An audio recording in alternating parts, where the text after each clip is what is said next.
Good morning. We sometimes stay in a house on Anglesey, on a hill that overlooks the sea.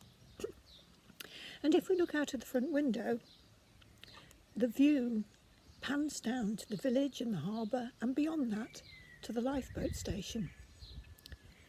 If you were to walk along the coastal path to that lifeboat station and peer through the windows, you would see, winched up, gleaming and spectacular, the Tamar-class lifeboat. It sits there in all its splendour, fully equipped to meet any emergency, powerful and ready. In the old days, when the coxswain got an emergency call, he fired a boom and a flare, and the volunteers came running through the village to the station, and the first 6 were taken onto the lifeboat, and it was launched. I don't know if you've ever seen Saving Lives at Sea, but a lot of that footage comes from that lifeboat station on Moorvra. What struck me as I watched the rescues was that never at any point were the people in danger or the people who were rescued judged. The rescues were unconditional.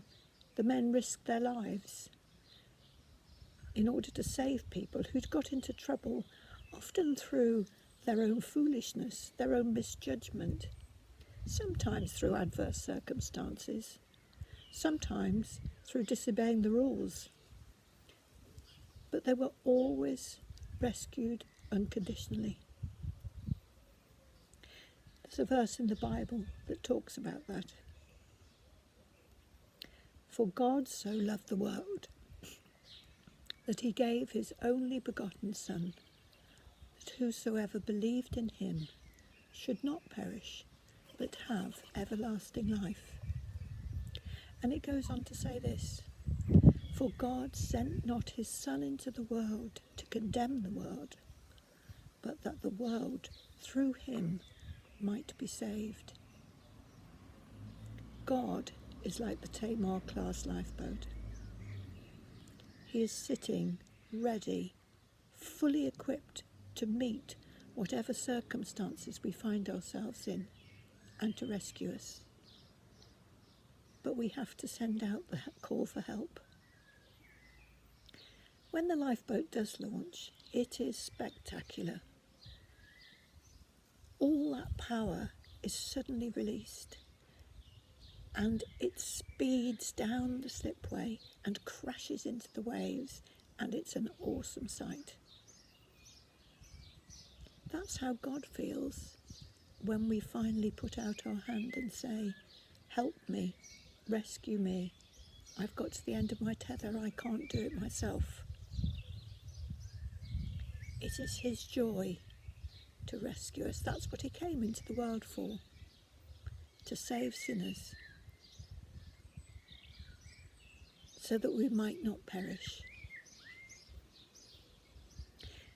One of the other windows in the house looks out to a radio mast on the opposite headland.